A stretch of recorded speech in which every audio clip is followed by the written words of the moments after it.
나병 환자는 우리가 알고 있는 한센 병자가 아닙니다.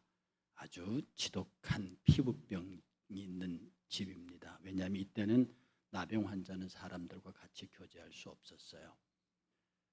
예수님이 그 식사하는데 어떤 여인이 와서 옥합을 깨뜨리고 그 위에 예수님의 머리 위에 그 향유를 부었습니다. 요한복음은 기록하기를 이 여인의 이름은 그 나사로의 누이 둘째 동생, 그러니까 마르다의 동생 마리아라고 기록합니다. 이 여인이 병의 고침을 받고 구원받아서 그것이 감사해서 예수님이 식사하는 자리에 와서 자기가 그토록 소중히 여기던 옥합을 깨뜨리고 향유를 부었습니다. 다른 복음서는 기록하기를 그 옥합 향유의 액수가 300데나리온, 지금 우리 돈으로 환산하면 1일 막노동자가 받은 하루 품삯의 1년치, 그러니까 굉장한 돈입니다. 그 액수만큼의 옥합을 깨뜨려서 예수의 머리에 부었습니다. 이걸 지켜보던 예수의 제자들이 화를 냈습니다. 그게 얼마짜리인데 그걸 팔아서 가난한 사람을 구제하면 좋지 않겠느냐, 왜 그것을 깨뜨려 허비하느냐라고 그들을 나무랐습니다. 그 여인을. 이때 예수께서 하시는 말씀이 이 여자를 괴롭게 하지 말아라. 이 여자는 지금 나의 장례를 준비하고 있다. 당시 유대 사회에는 사람이 죽으면 그 시신 위에 그 향유를 붓는 습관이 있습니다. 우리 장례의식에는 그런 게 없지만, 그래서 사람의 시신에 향유를 뿌리는 것으로 갖는 장례의식을, 가장 소중한 의식을 지금 이 여인이 예수의 죽음을 준비하고 있는 것이라고 설명을 하고, 이 내 복음이 전파되는 모든 곳에는 이 여인이 한 이야기가 전파될 것이다, 이야기될 것이다 라고 오늘 본문이 내용을 말하고 있습니다. 그 여인에게서 옥합은 최고로 귀한 것이었습니다. 값도 그렇고 그 여인의 경제 형편상 그것은 쉽게 소유할 수도 없는 것이고, 또 그것을 쉽게 깨뜨려서 사람의 머리에 부어버릴 만큼 마리아가 넉넉한 여인도 아니었습니다. 그러나 그는 최고의 것을 예수의 머리에 부었습니다. 지금부터 제가 40년 전, 제가 20대 후반에 정말 겁날 게 없는 전도사 시절 담임 목회를 한 적이 있습니다. 그때 저는 처음으로, 지금부터 40년 전에 99평 아파트면 정말 거기 가서 길을 잃는다 해도 딱 맞는 집이었습니다. 그 분이 강남에 사시는 분인데 강서구까지 교회를 다녔는데 무슨 일이 생겼는지 교회를 오지 않으십니다. 저는 그 교회 부임해 간 지 얼마 되지 않았기 때문에 내용을 잘 모릅니다. 그래서 권사님들이 저보고 신방 가자 해서 갔습니다. 갔는데 저희들이 융숭이 대접했습니다. 앞에 놓고 예배를 드리고 다시 결심하고 교회를 다시 나오십시오 라고 그렇게 간곡히 권했는데 대답을 하지 않습니다. 한 번 더 권했습니다. 내가 당신에게 예수 그리스도의 생명으로 권하는데 다시 교회에 출석하셔서 성도들과의 관계를 회복하시고 신앙생활 잘 하십시오. 근데 끝내 대답하지 않습니다. 그거 어떡하겠습니까? 그래서 기도하고 예배를 마쳤습니다. 제가 일어나려고 하는데 방문이 하나 열리더니 상이 들어옵니다. 제가 그때까지 본 상 중에는 제일 괜찮은 상이었습니다. 그리고 그걸 우리 보고 먹으라고 상을 앞에 놓는 거예요. 제가 그 상을 밀어버렸습니다. 우리 권사님들하고 깜짝 놀랍니다. 그 주인, 그 집의 집사님이죠. 자, 그 상을 밀어버렸습니다. 집사님, 내가 밥을 먹을 데가 없어서, 대접을 받을 데가 없어서 여기 와서 이렇게 예배드리고 당신에게 복음을 전한 게 아닙니다. 집사님이 내 복음을 받고 우리의 이야기를 듣고 교회로 오겠다고 약속하고 하면 당신이 내게 물 한 잔을 줘도 내가 할 수 있는 최고의 축복의 기도를 하고 갈 수 있지만, 당신이 내게서 복음을 거절한 이상, 교회를 거절한 이상 나는 당신의 이것을 입도 될 생각이 없습니다. 그리고 제가 가방을 들고 일어났어요. 그랬더니 같이 갔던 권사님이, 젊은 전도사님, 그러면 안 된다고, 내가 지금 갈 테니까 뒤에 데려다 오시든지 버스 타고 오시든지 알아서 하시라고. 그래서 저는 가방을 들고 냉정하게 나왔습니다. 어때요? 권사님들이 다 따라 나왔죠. 오는 내내 권사님들이 걱정합니다. 전사님 너무 하셨어요. 그런데요, 다음 주일날 그분이 나타났습니다. 그리고 저에게 오셔서 전사님 정말 미안합니다. 우리가 무엇이 소중한지, 무엇이 귀중한지를 놓친다면 그의 마음을 얻기 위하여, 그의 마음을 얻기 위해서 내가 전한 복음을 거부한 그분의 식탁을 마치 맛있는 것처럼 받았을지도 모릅니다. 아마 그랬다고 하면 지금도 그 영혼은 교회에 나오지 않았을지도 모릅니다. 오늘 본문에 등장하는 이 여인은요, 정말로 하나님 앞에 헌신된, 그는 아주 몹쓸병에 걸렸던 여인이에요. 그 여인이 예수님에 의해서 치료받았습니다. 그리고 그 말씀을 사모하는 여인이 됐어요. 그래서 오늘 본문 6절과 7절에 이 향유를 부은 여인의 헌신을 보면 예수께서 베다니 나병 환자 시몬의 집에 계실 때에 한 여자 마리아가 매우 귀한 향유 한 옥합을 가지고 와서 식사하시는 예수의 머리 위에 부었다고 말합니다. 이 일은 단순한 선물이 아닙니다. 단순한 성의의 표시가 아닙니다. 자기의 최고의 것으로 예수님을 돕는 것도 아닙니다. 가장 예수에게 자기가 표현할 수 있는 최고의 것으로 주님 앞에 나왔습니다. 그는 가지고 있는 시간, 물질 모든 것을 종합한 최고의 결정판으로서 예수님 앞에 향유를 드리는 헌신을, 최고의 헌신을 드린 겁니다. 여러분, 우리 주님은 부족한 게 있으신 분이 아닙니다. 우리 주님은 우리에게 은혜를 주실 때 값 없이 주셨지 한 번도 값싸게 주신 적이 없습니다. 당신은 당신의 아들 예수 그리스도를 이 땅에 보내서 그 생명으로 우리를 사셨습니다. 당신이 우리에게 줄 수 있는 최선을 다했다고요. 당신이 우리에게 줄 수 있는 최고를 주었습니다. 그런데 저와 여러분은 주님 앞에 최고로 나왔습니까? 어떤 사람은 교회에 고급 물품을 들어가는 걸 보고 교회가 사치스럽다고 말합니다. 그럴 수도 있습니다. 그 교회 형편을 넘어서는 과한 것일 때는 그럴 수 있습니다. 그러나 객관적으로 여러분이 구약의 성막을 보십시오. 껍데기는 그야말로 물개 가죽으로 된 천막입니다. 그러나 그 천막을 열고 들어가는 순간 황금으로, 금색 자색실로 그 안에, 성전 안에 아름답고 화려하기가 이를 데 없습니다. 아름답게 꾸미는 것이 아니라 그 영혼의 내적 아름다움을 꾸미기 위해서는 주님 앞에 최고의 것으로, 내가 드릴 수 있는 최상의 것으로 주님 앞에 드려야 하는 겁니다. 오늘 우리는 생각합니다. 여러분들이 주님 앞에 나올 때 우리가 정말 나의 최선, 최고의 것을 드렸는가? 내가 드릴 수 있는 것에 최고를 드렸는가? 최상을 드렸는가? 아니면 적당하게 골라서, 아니면 값싼 것으로 하나님의 자리를 채우지 않았는가? 주님은 우리와 딜하는, 거래하시는 분이 아닙니다. 주님은 부족한 게 없는 분입니다. 그러나 그분이 우리에게 우리의 예물을 원하는 것은 그것이 바로 나와 하나님의 축복의 통로이기 때문입니다. 주님께서는 내 입을 크게 열라. 주의 약속입니다. 네 입을 크게 열어라. 내가 우리 하나님 앞에 가장 좋은 것으로, 가장 귀한 것으로 통로를 개척할 때 그 통로를 통해서 하늘의 복과 땅의 기름진 곳으로 채워주겠다는, 나로 하여금 말할 수 없는 하나님의 은혜와 복으로 채워되겠다는 그 약속이 하나님께서 내게 이러저러한 것들을 기다리시는 하나님의 마음이라는 겁니다. 하나님은 물질이 필요 없는 분입니다. 하나님은 권세와 능력이 필요 없는 분입니다. 그 자체가 권세고 그 자체가 능력이고 그 자체가 부의 근원이십니다. 그런 하나님을 가지고 우리가 물질로 거래하고 딜을 한다. 바로 이 사람들이 누구냐면 오늘 제자들입니다. 제자들은 그 광경을 보고 분노했습니다. 본문 8절에서 9절의 내용을 보면요, 제자들이 보고 분개하여 이르되 무슨 의도로 이것을 허비하느냐? 이것을 비싼 값에 팔아 가난한 자들에게 줄 수 있었겠다. 그렇게 말합니다. 옳습니다. 이 말에 틀린 말 하나도 없습니다.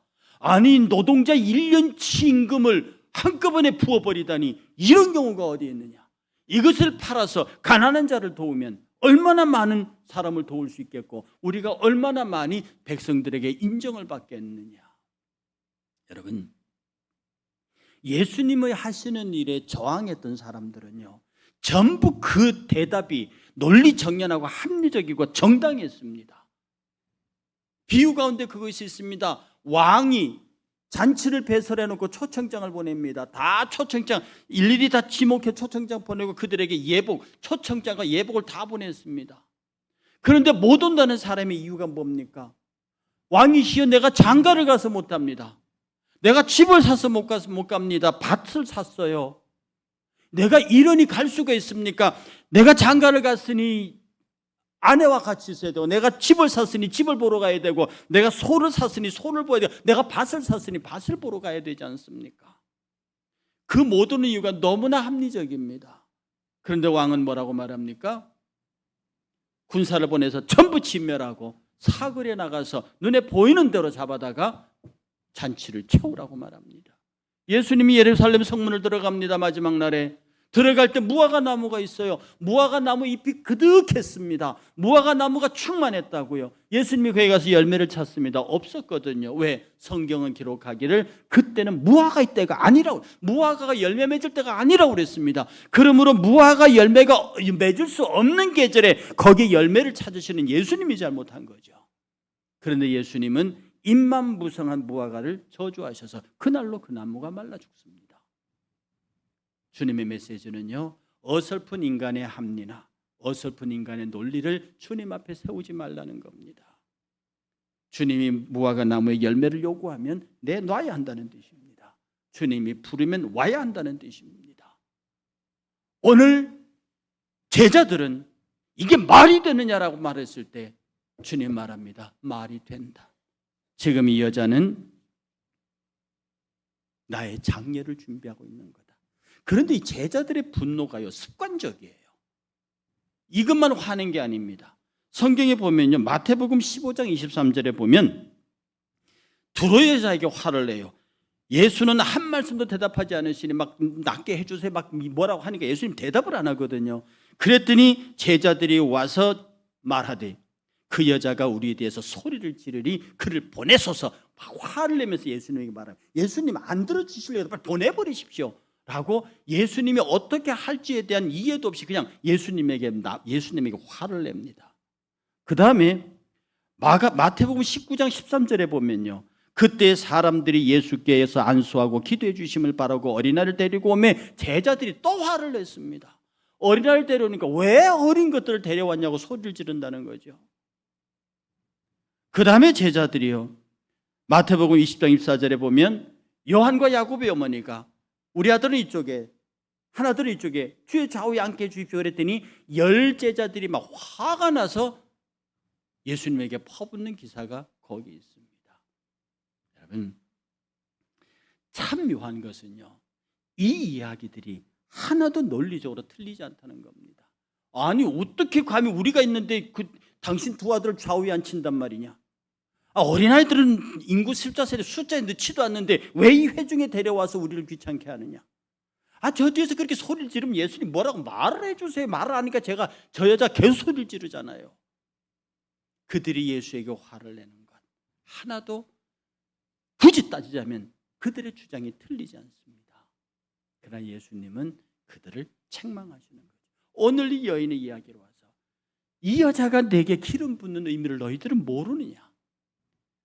지금 그 마리아가요, 그 비싼 향유를 예수의 머리에 부을 때 자기는 예수의 장례를 준비한다고는 꿈에도 생각하지 못했습니다. 그 정도의 영적 깊이가 있는 여인이 아닙니다. 그러나 자신에게 자신의 그렇게 자기를 치료하시고 구원하신 그 주님에 대한 무한 감사의 표현이 향유 부음으로 나타났던 거예요. 그런데 그 향유 부음을 성령께서는 예수께서는 예수의 장례를 준비하시는 것으로 바꾸셨습니다. 그 헌신이 얼마나 놀랍고 아름다운데요. 그러므로 저와 여러분들이 최선을 다해서 내가 드릴 수 있는 것의 최고 부탁합니다. 내가 드릴 수 있는 최고. 성경에 그거 있지 않습니까? 2렙돈을 드리는 과부 얘기가 있어요.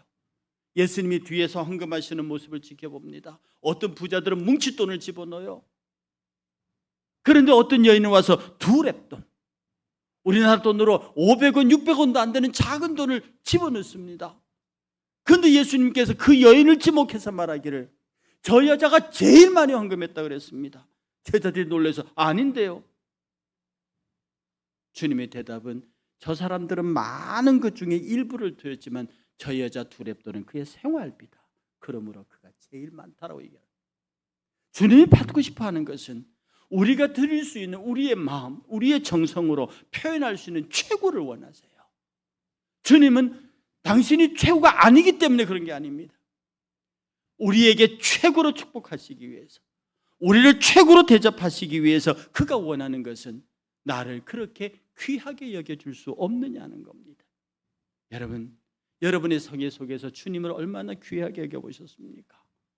여러분, 지금 이 시간 곰곰이 생각해 봅니다. 예수님의 생각을 한번 읽어보겠습니다. 10절에서 13절은 이렇게 말합니다. 예수께서 하시고 그들에게 이르시되 너희가 어찌하여 이 자를 괴롭게 하느냐? 그가 내게 좋은 일을 하였느니라. 가난한 자들은 항상 너희와 함께 있거니와 나는 항상 함께 있지 아니하니라. 이 여자가 내 몸에 향유를 부은 것은 내 장례를 위함이라. 내가 진실로 너희에게로 오노니 온 천하에 어디서든지 이 복음이 전파되는 곳에서는 이 여자가 행한 일도 말하여 그를 기억하리라 하시니라.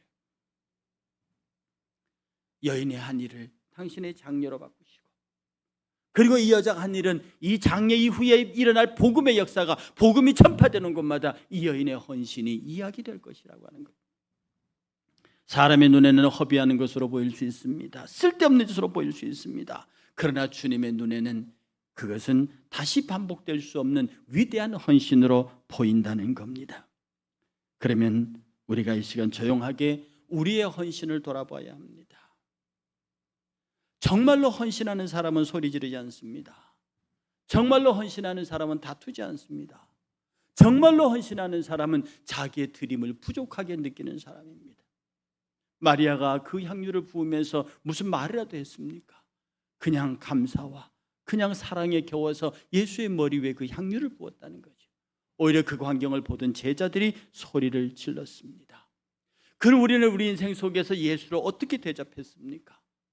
저도 이 설교를 준비하면서 스스로 물었습니다. 임 목사, 너는 예수를 어떻게 대접했느냐? 과연 너의 생애 최고의 것으로, 가장 귀한 것으로 그분에게 드렸느냐?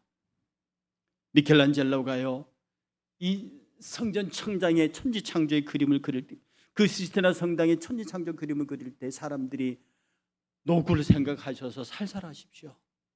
그때 그분이 말하기를 내 작품은 하나님께 드리는 것입니다. 그러므로 내가 이것을 그리다가 죽는 한이 있더라도 나는 최선을 다할 것입니다. 그래서 그가 만든 그 시테나 성당의 그 성화는 지금도 보는 모든 사람들에게 감동을 주는 선 하나까지도 생생하게 살아있는 명화가 되어 있습니다. 어떤 화가가 죽음이 임박한 걸 알았습니다. 마지막 그림을 그리기 위해서 화구점에 나가서 최고의 비싼 붓과 최고의 물감을 골랐습니다. 그랬더니 그 상점 주인이 말하기를 선생님 평소보다 다릅니다. 평소 사시는 것보다 갑절로 비싼 걸 사시는데요. 그랬더니 그가 말하기를 내 인생의 마지막 작품이 될 겁니다. 그러므로 가장 소중한 것으로 그려서 남겨야 되지 않겠습니까? 우리 인생을 살면서요, 여러분, 우리 인생에 내일은 없어요. 오늘이 마지막이라는 게 기독교 신앙 고백입니다. 이 설교가 마지막일 수 있습니다. 여러분의 오늘 예배가 마지막일 수 있습니다. 주님 부르시면 그날로 가야 하는 거예요. 주님의 일을 우리가 모르는 거거든요. 그러므로 이것이 마지막입니다라고 생각하면 여러분은 진지할 수밖에 없습니다. 그러면 최고를 내놔야죠. 그러면 최선을 다해야죠. 하나님 앞에서 주의 교회를 바라볼 때마다 주의 교회의 미흡한 부분, 주의 교회의 나약한 부분을 바라보면서 가슴 아파하는 마음. 여러분은 우리 일산교회를 생각하면 가슴 아프십니까? 주의 교회의 미흡한 부분을 보면서 여러분이 마음이 아프십니까? 13세의 어떤 미국의 필라델피아 소년이요, 자기 교회를 다니는데 교회 들어가는 진입로가 늘 질척질척합니다. 그런데 어른들 누구도 크게다 벽돌을, 보드블록을 깔 생각을 하지 않습니다. 이 소년은요, 13세에 벽돌 공장에 하루에 7센트를 받고 나가는 노동자 청년이었습니다. 어린애였습니다. 13살이니까.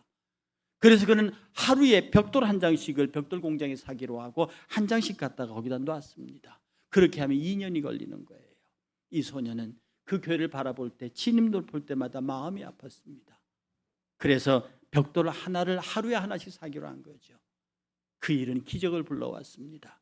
그 내용을 아는 어른들이 충격을 받고 그 도로를 벽돌로 까는 것은 물론이요, 시원찮던 교회 건물을 헐어버리고 새롭게 지었습니다. 23세의 필라델피아 소년이 누군 줄 아십니까? 나중에 미국의 백화점 왕이 되었던 존 워너메이커입니다. 그는 백화점 왕이 되었을 뿐 아니라 미국 전역에, 세계 전역에 YMCA 건물을 지어준 기증하는 사람이었습니다. 우리나라 초대 YMCA 건물도 존 워너메이커가 기증해서 지어진 건물입니다. 우리가 하나님 앞에서 하나님의 교회를 바라보고 하나님의 교회 일들을 바라보면서 내가 최고의 것을 드리지 못해서, 내가 최선을 다하지 못해서 힘든 맛을 바라보면 여러분의 마음이 아파야 합니다. 왜냐하면 주님은 내게 최고로 대접하셨거든요. 주님은 당신의 생명으로 우리를 대접하셨거든요. 당신의 피로 우리를 대접하고 당신의 생명으로 우리를 살리셨는데 우리는 주님 앞에 계산하는 게 너무 많습니다. 주님과 딜을 하려는 태도지요. 2차 대전이 진행될 때 프랑스 어느 곳의 시골에 독일군 폭격으로 인해서 교회가 완전히 날아갔습니다. 그런데 마침 교회 마당에 세워둔, 보통 개신교회는 성상을 세우지 않는데 그 교회 마당에 예수님, 이렇게 하고 있는 예수님 상이 하나 있었대요. 근데 그것도 폭격의 여파로 양쪽 팔이 잘라진 채 몸만 멀쩡하게 있었답니다. 그래서 전쟁이 끝나고 교회가 그 건물을 중건하는데, 그 중건하는 건축자 한 사람이 말하기를, 저 예수님의 팔이 떨어져 있는데 제가 조각가를 시켜서 붙여야겠습니다. 그랬더니 그 일을 놓고 그 교회가 회의가 열렸습니다. 회의의 결론은 이랬습니다. 우리는 없어진 주님의 상에 손을 만들지 않기로 했습니다. 왜냐하면 앞으로 우리 자신이 바로 그 손 역할을 할 것이기 때문입니다. 참으로 감동적인 결정이었습니다. 우리가 하나님 앞에서 충성하고 하나님 앞에 일할 때 모든 걸 다 주님 앞에 돌려놓고 나는 마치 감나무에서 감 떨어지기를 기다리는 신앙, 그것은 하나님 앞에 최고로 최선으로 나오는 신앙이 아닙니다. 정말로 하나님 앞에 열정을 다해서 내가 주님 앞에 귀하게 쓰이기 위해서, 내가 주님께서 나를 아름답게 쓰이기 위해서 내가 어떻게 헌신할 것이냐, 이것을 생각하는 것이 오늘 이 여인의 모습입니다. 여러분, 저기 하워드 켈리라고 유명한 미국의 외과 의사, 산부인과 아십니까? 이분은 산부인과 의사하면서 유명한 미국의 외과 의사입니다. 이 사람이 학교를 졸업하면서 의과대학을 졸업하면서 쓴 일기에 이렇게 기록되어 있습니다. 주님, 내 자신과 나의 시간과 나의 능력과 나의 열정, 이 모든 것을 당신께 드립니다. 당신의 도구로 사용되기를 원하오니 나를 정결하게 하시고 제가 주님께 가까이 가는 것을 방해하는 것이라면 세상에서 어떤 성공이라도 제게 허락하지 마옵소서. 얼마나 아름다운 기도입니까? 유수한 의과대학을 졸업해 의사가 됐습니다. 의사 자격증과 모든 시간과 기회와 능력 다 주님을 위한 도구로 드리겠습니다. 그런데 내가 하는 일, 내가 주님께로 가까이 가는 것에 방해가 된다면 어떤 성공도 허락하지 마옵소서. 그렇게 기도한 이 하워드 켈리는요, 미국 당대가 최고로 인정하는 외과의가 되고 산부인과 의사가 됐습니다. 우리가 최고로 가는 길은 단 하나뿐입니다. 내가 하나님을 최고로 대접하는 겁니다. 내가 하나님을 최고로 대접하는 겁니다. 그러므로 여러분, 신앙이라고 하는 것은 어찌든지 주님 앞에 최고로, 왜냐하면 당신이 내게 최고로 나오셨거든요. 다시 반복합니다만 생명 이상의 귀중한 것이 뭐가 있다고요? 당신의 생명으로 주고 우리를 사셨고 우리를 구원하셨습니다. 그런데 우리는 지금 어떻게 나가고 있습니까? 나가는 게 아니라 주님과 거래하고 있지 않습니까? 사람의 눈을 의식하는 쌈짓한 거, 눈에는 그들 하다 보통 평범한 것을 찾지 않습니까? 그래서 사람의 눈치를 하고, 내가 섬겨 봉사가 사람의 눈치를 하고 있는 거 아닙니까? 주님과 일대일의 관계가 아니고 사람을 의식하는 것 아닙니까? 우리는 끝까지 하나님 앞에서 이 여인의 모양으로 헌신할 수 있도록 우리 자신을 주님에게 내어드려야 합니다. 저는 선교사의 기사에서 이런 걸 읽었습니다. 알렉산더 더프 박사라고 영국 스코틀랜드 출신 선교사입니다. 이분이 젊어서 인도에 가서 평생을 백발이 되도록 선교사 일을 하다가 귀국했습니다. 스코틀랜드 교회가 그를 귀히 여겨서 환영하고 그 환영 대회를 열어줬습니다. 그래서 많은 젊은이들이 그날 환영 대회장에 왔습니다. 이분이 마이크를 잡고 말합니다. 사랑하는 젊은이들이요, 내가 평생 인도를 위해서 일했습니다. 이제 나는 더 이상 머무를 수 없어 돌아왔는데 누가 나 대신 그곳에 갔으면 좋겠습니다. 여러분 자원하십시오. 근데 한 명도 대답하지 않아요. 이 노인네가 기절해버렸습니다. 나는 충분히 기절할 수 있다고 봐요. 그래서 급히 깨워서 정신을 회복시켰더니 이 어르신이, 이 목사님이 내가 못한 말이 있다. 그리고 단에 서서 이렇게 말했답니다. 빅토리아 여왕이 근황병을 모집할 때에는 수많은 사람이 지원했는데 우리 주님이 선교사를 보내시려고 그렇게 찾았는데 한 사람도 없다니 정말 섭섭합니다. 나는 내 고향 스코틀랜드에 뼈를 묻으러 왔지만 다시 인도로 돌아가 스코틀랜드의 마지막 한 사람이 당신들의 영혼을 위하여 백골을 인도의 겐지스 강변에 묻으러 왔다고 말할 겁니다. 나는 인도로 갈 것입니다. 이 말에 젊은이들이 전부 손을 들면서 인도 헌신을 약속했다는 겁니다. 여러분, 하나님 앞에 다시 한번 이 시간 저를 포함해서 주님 앞에 여러분의 삶의 헌신을 한번 펼쳐보십시오.